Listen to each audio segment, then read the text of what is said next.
Welcome students.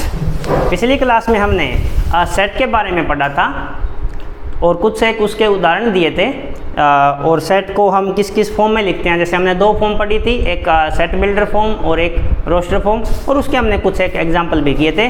तो अब हम जो आपका चैप्टर है तो प्रश्नावली है आपकी 1.1 वो स्टार्ट करते हैं।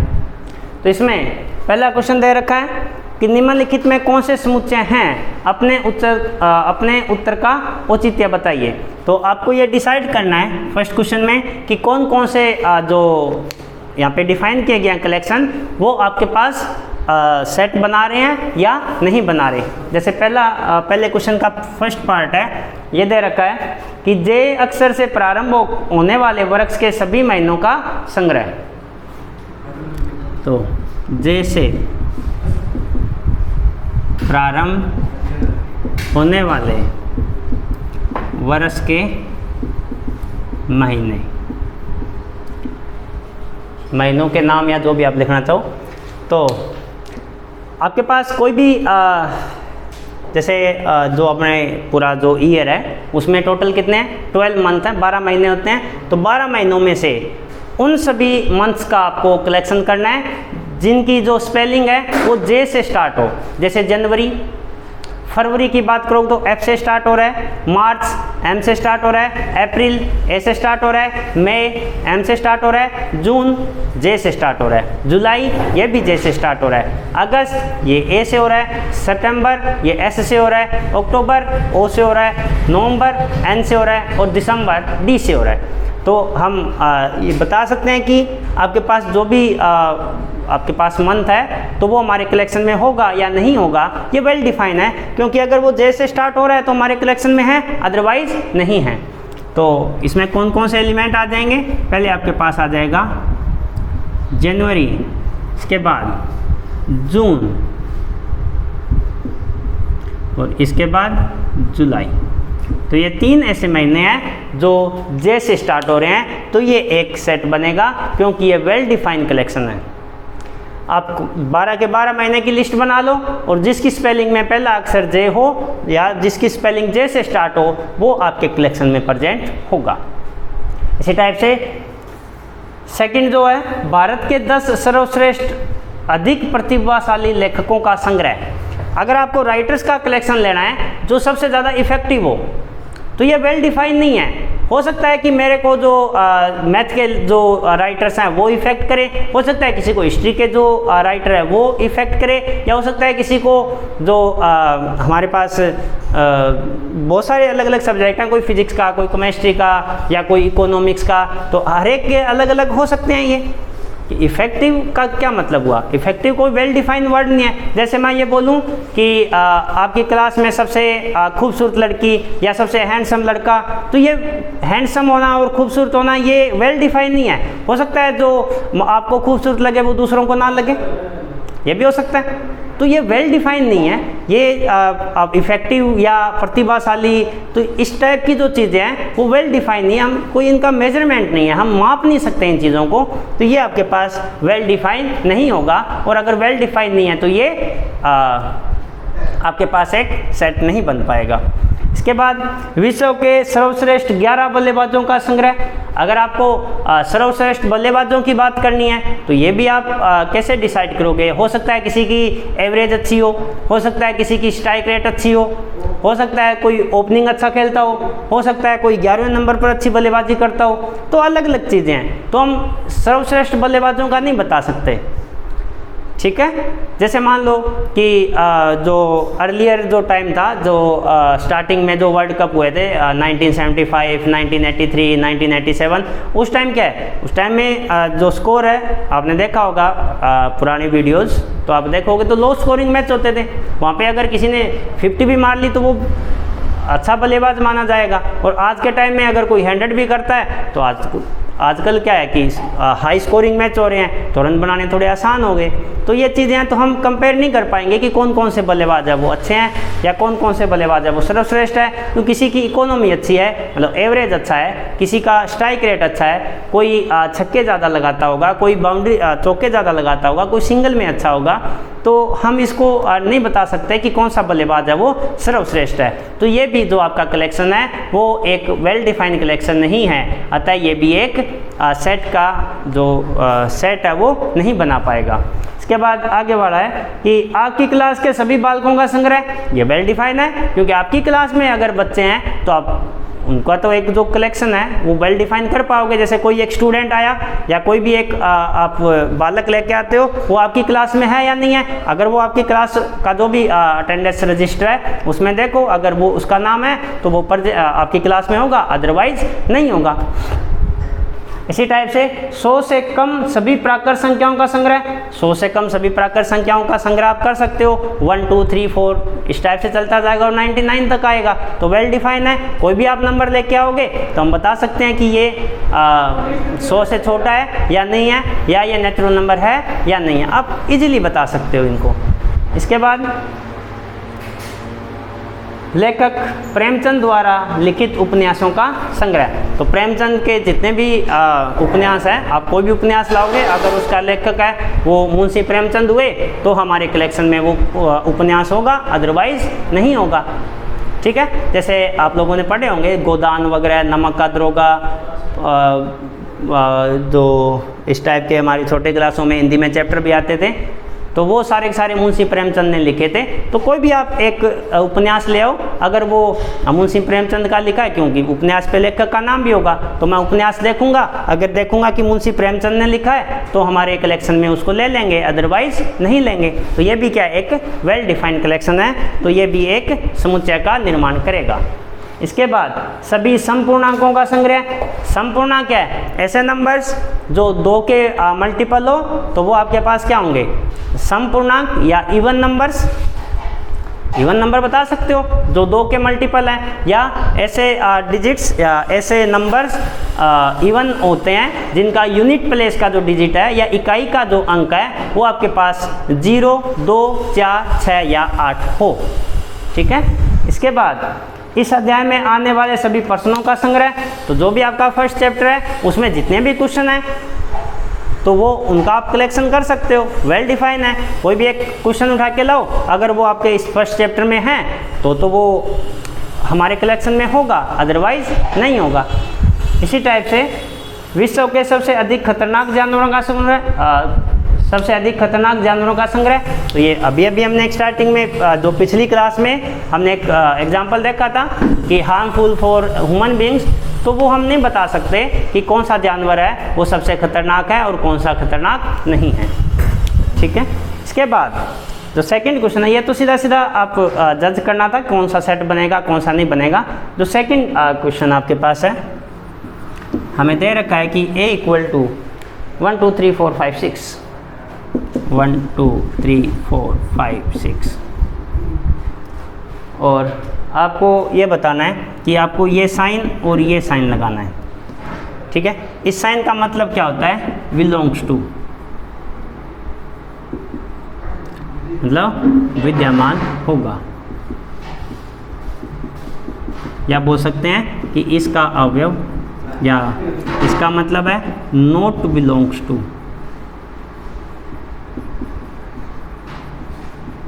विद्यमान नहीं होगा। जैसे आपके पास इसी सेट की बात करते हैं, तो कोई भी एक एलिमेंट है, जैसे पहला आपको दे रखा है 5 ए, तो 5 आप चेक करो कि क्या 5 है, जो 5 है वो इस सेट का एलिमेंट है, अगर है तो यहाँ पे साइन है वो ये लग जाएगा कि 5 बिलोंग्स टू ए। इसी टाइप से सेकंड में दे रखा है 8, अगर आप 8 की बात करोगे तो 8 है वो इसमें नहीं आ रहा, अगर नहीं आ रहा तो बोलेंगे कि A not belongs to, sorry 8 not belongs to A. इसी टाइप से 0 की अगर बात करें तो 0 है वो भी हमारे सेट में नहीं है, तो 0 नॉट बिलोंग्स टू ए। इसी प्रकार से यहाँ पे दे रखा है 4 2 और 10,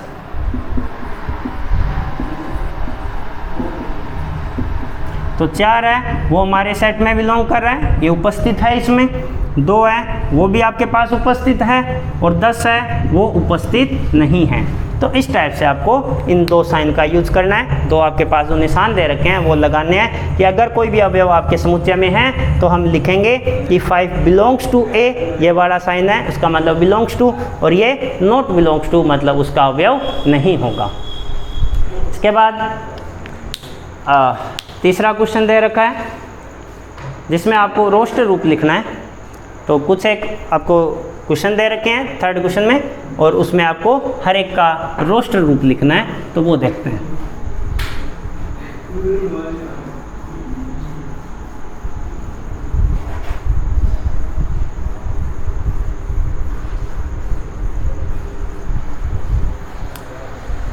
रोस्टर रूप लिखना है तो पहला ए पार्ट आपको दे रखा है कि x एक पूर्णांक है a में, x सच दैट x एक पूर्णांक है तथा -3 less than x less than 7। मतलब आपको वो सारे इंटीजर की एक लिस्ट बनानी है जो 3 से लेके 7 के बीच में हो। तो क्या बन जाएगा, ये आपके पास आ जाएगा -2 -1 0 1 2 3 4 5 और 6। -3 से बड़े नंबर और 7 से छोटे नंबर और इंटीजर नंबर। अब जैसे मान लो कि 1/2 भी एक इसके बीच में ही है पर वो इंटीजर नहीं है, आपको सिर्फ इंटीजर्स का कलेक्शन करना था, तो ये बन जाएगा। इसके बाद में सेकंड दे रखा है, ये फर्स्ट सेकंड बी आपको दिया हुआ है कि x संख्या 6 से कम एक प्राकृत संख्या है। ये तो हमने अभी किया ही था कि 1 2 3 4 5 वो सारे नंबर जो प्राकृत संख्या और 6 से छोटे हैं, ये तो हमने 2-3 बार देख लिया। इसके बाद सी पार्ट 3rd क्वेश्चन दे रखा है कि x 2 अंकों की एक ऐसी प्राकृत संख्या है जिनके अंकों का योगफल 8 है। सी दे रखा है x सच दैट x 2 अंकों की ऐसी संख्या है जिनके अंकों का योग 8 है। ठीक है, x is a number of double या 2 digits, x is a number of 2 digits such that the sum of digits is 8। ठीक है, तो इस टाइप की आपको अगर रोस्टर फॉर्म बनाना है तो देखो 2 अंकों की संख्या बनानी है और दोनों अंकों का जो योग है वो 8 होना चाहिए। तो जैसे अगर मैं पहला अंक 1 लेता हूँ तो दूसरा अंक क्या हो जाएगा 7। अगर मैं पहला अंक 2 लेता हूँ तो दूसरा क्या हो जाएगा 6। पहला अंक अगर मैं 3 लेता हूँ तो ये 5, ये 4 तो ये 4। फिर अगर पहला अंक मैं 5 लेता हूँ तो ये 3, पहला अंक अगर 6 लिया तो ये 2 और 7 और 1, यही होगा। एक और बन गया जो आ जाएगा 8 और 0। 0 8 नहीं कर सकते क्योंकि वो एक अंक की संख्या मानी जाएगी। ठीक है, तो ये सारे नंबर्स हैं जो 2 अंकों की संख्या है, डबल डिजिट नंबर है और इनके डिजिट्स का जो सम है वो 8 आ रहा है। ठीक है, तो इस प्रकार से इसको रोस्टर फॉर्म में लिख देंगे। इसके बाद दे रखा है x एक अभाज्य संख्या है जो 60 की भाजक है। डी आपको दे रखा है x such that x divides 60 and x is prime number। x एक अभाज्य संख्या है और 60 को डिवाइड भी कर रही है, तो 60 के जो प्राइम फैक्टराइजेशन है वो आप लिखोगे 2 स्क्वायर इंटू 3 इंटू 5, 4 तिये 12 5 60। तो डी आपके पास क्या बन गया, एक 2 आ गया, एक 3 आ गया और एक 5 आ गया। तो ये नंबर्स हैं वो आपके पास आएंगे। इसके बाद 5 नंबर दे रखा है कि ट्रिग्नोमेट्री शब्द के सभी अक्षरों का समुच्चय। ठीक है, यहाँ तक कोई भी दिक्कत हो तो पूछ सकते हो आप मैसेज के थ्रू।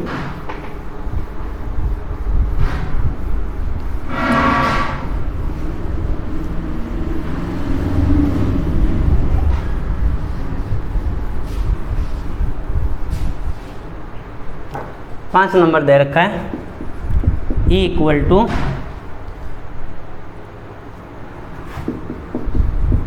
ट्रिगोनोमेट्री।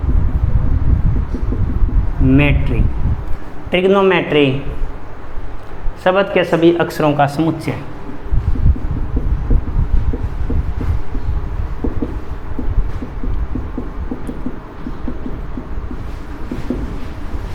ये आपको बताना है।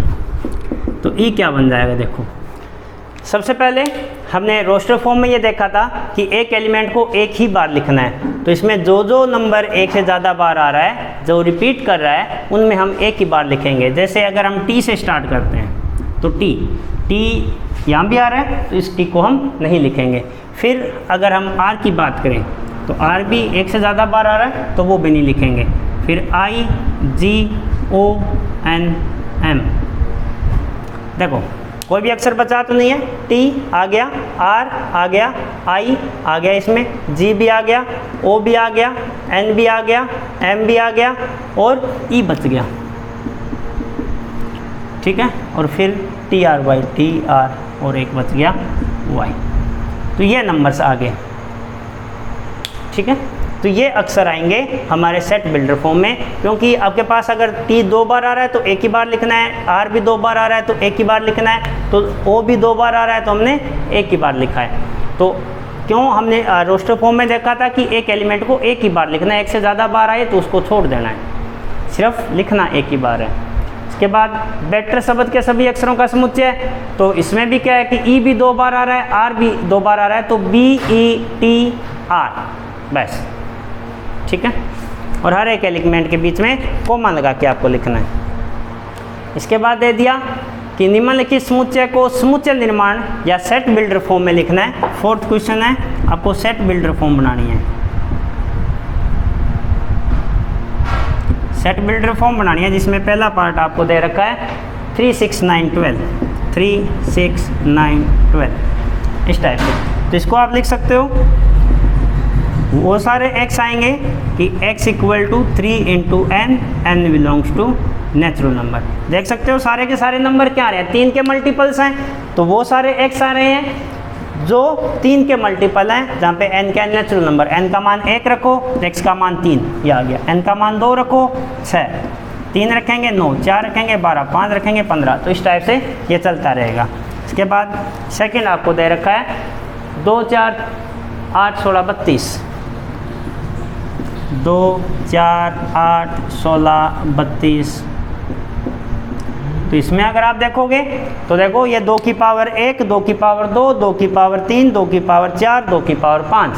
तो इसमें आपके पास आ जाएगा x such that x equal to 2 raise to power n, n belongs to natural number. n का मान 1 रखोगे 2, n का मान 2 रखा तो 4, 3 रखने पे 8, 4 रखने पे 16, 5 रखने पे 32, 6 रखने पे 64, इस टाइप से ये सर्कल चलता रहेगा, ठीक है।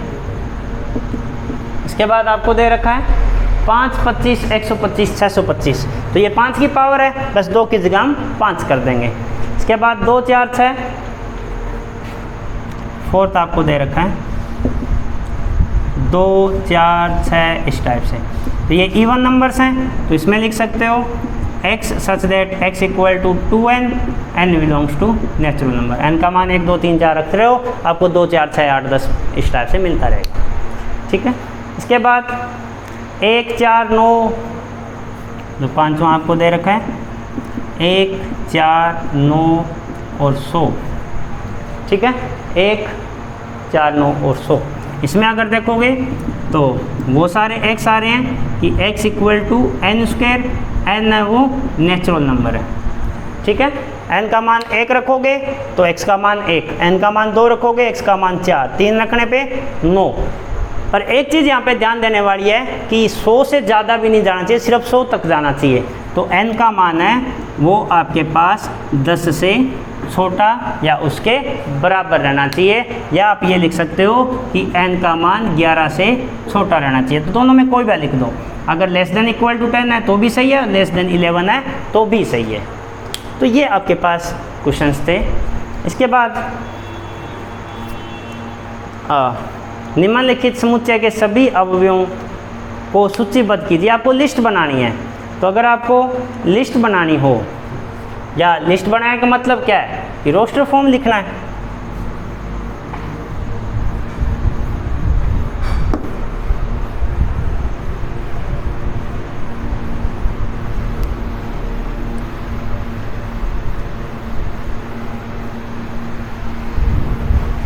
अगर आपको रोस्टर फॉर्म लिखना हो, जैसे 5वें में पहला दे रखा है a इक्वल टू एक्स एक विषम प्राकृत संख्या है, x एक विषम प्राकृत संख्या है।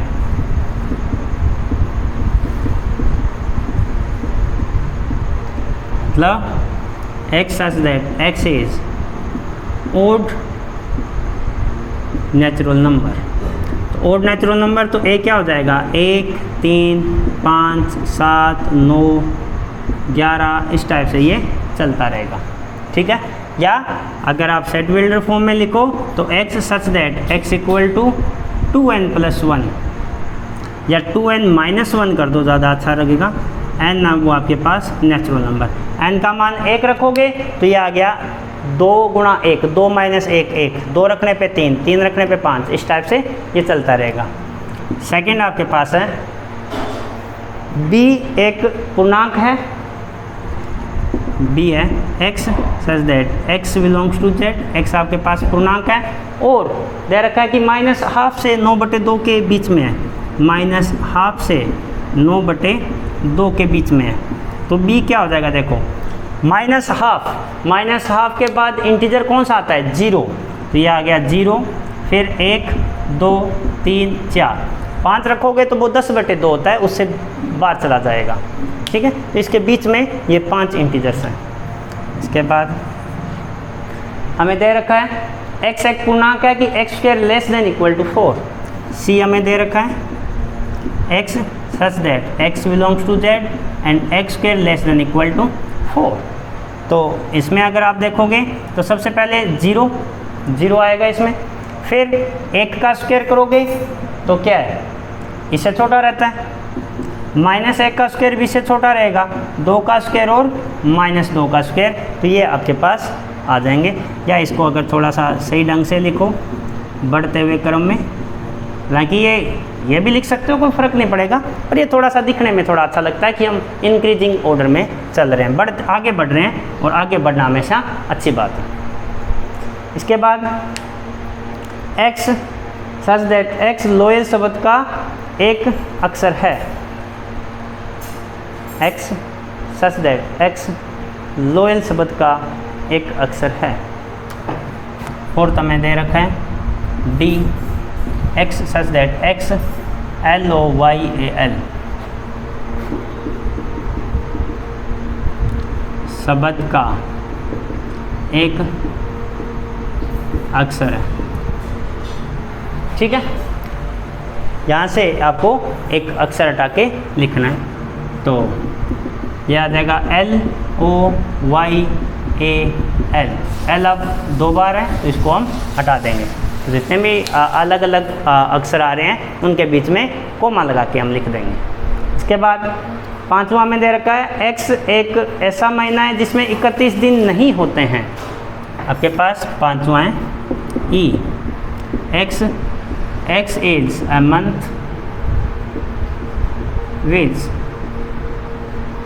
does not have 31 days। ऐसा है जिसमें 31 दिन नहीं होते हैं। तो कौन कौन सा महीने हैं जिनमें 31 दिन नहीं होते? सबसे पहले फरवरी में 31 दिन नहीं होते हैं। इसके बाद मार्च में होते हैं अप्रैल, फिर मई नहीं, जून, जुलाई अगस्त में होते हैं, फिर सितंबर, फिर नवंबर। तो ये आपके पास 5 ऐसे महीने हैं जिनमें 31 दिन नहीं होते हैं। ठीक है, तो इस टाइप की चीज़ें आपको दे रखी है। लास्ट में आपको दे रखा है x अंग्रेजी वर्णमाला का एक व्यंजन है जो k से पहले आता है। तो फिफ्थ आपके पास है f दे रखा है, एक व्यंजन है जो k से पहले आता है। तो अगर आप ABCD लिखोगे तो k से पहले क्या आता है, J, तो यहाँ पे आ जाएगा सिंगलटन J। k से जस्ट पहले जो आता है वो आपको लिखना है। तो k से पहले क्या आता है, J। ABCD देख लो, ABCDE FGHIJ K। तो k से पहले क्या आ गया, J, तो ये आ जाएगा। तो इस टाइप के आसान से क्वेश्चन है। इसके बाद छठे में दे रखा है कि मिलान करना है आपको। एक साइड आपको सेट बिल्डर फॉर्म दे रखा है, एक साइड आपको रोस्टर फॉर्म या कोई एक कलेक्शन दे रखा है जिससे आपको मिलान करना है।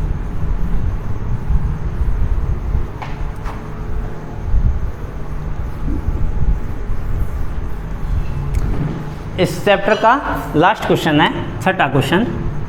इसमें एक साइड दे रखा है 1 2 3 6, 1 2 3 6, सेकंड में दे रखा है 2 3, थर्ड में दे रखा है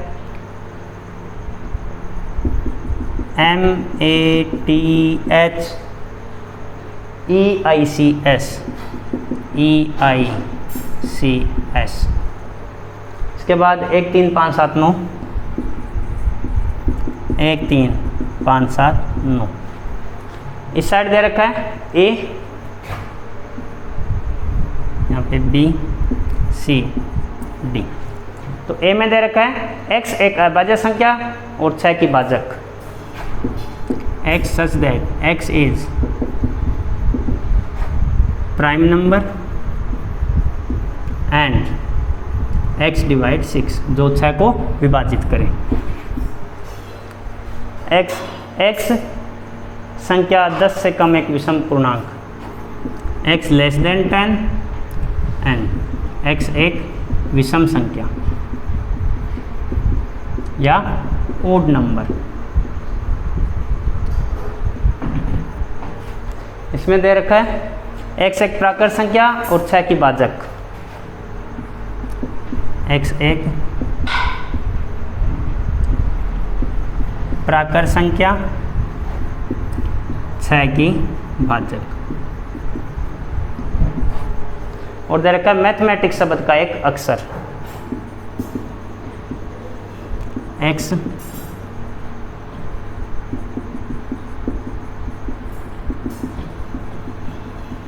मैथमेटिक्स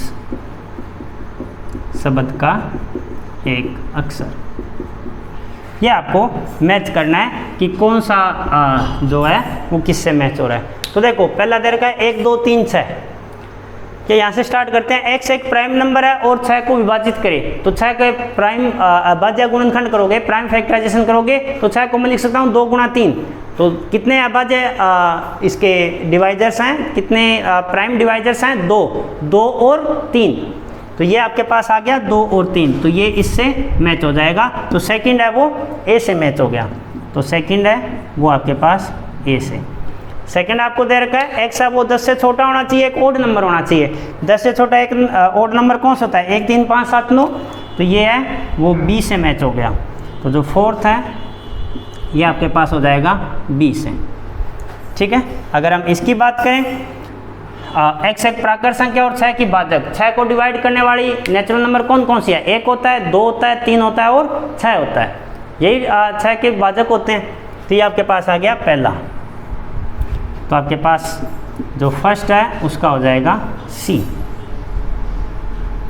और जो बच गया मैथमेटिक्स शब्द के जो अक्षर हैं वो यही हैं, जो डिस्टिंक्ट है आपके पास। जैसे M 2 बार है तो एक बार लिखना है, A 2 बार है तो एक बार लिखना है, फिर T आ गया 2 बार तो एक ही बार लिखना है, H है तो एक बार आ गया, फिर E है तो एक बार आ गया, फिर A और ये रिपीट हो रहे हैं तो I आ गया, CS आ गया। ये आपके पास आ गया जो फोर्थ है, सॉरी थर्ड है, इसका आ गया D। तो ये आपके पास क्वेश्चंस थे। तो यहाँ पे आपका जो 1.1 है वो कंप्लीट होती है। इसके बाद हम बात करेंगे हमारे नेक्स्ट लेक्चर में, तो उस किस टाइप से सेट है वो, फाइनाइट सेट, इनफाइनाइट सेट या उसमें एम्प्टी सेट। तो इन सब की चर्चा हमारे अगले वीडियो में हम करेंगे। तो किसी भी टाइप की कोई प्रॉब्लम हो आज के लेक्चर में तो आप हमें चैट के थ्रू या कमेंट के थ्रू बता सकते हो। तो इसके बाद आपके पास कुछ एक छोटी छोटी डेफिनेशंस हैं और उसके बाद एक चैप्टर दे रखा है। तो ये हम हमारे अगले लेक्चर में इन चीज़ों को पढ़ेंगे। Thank you.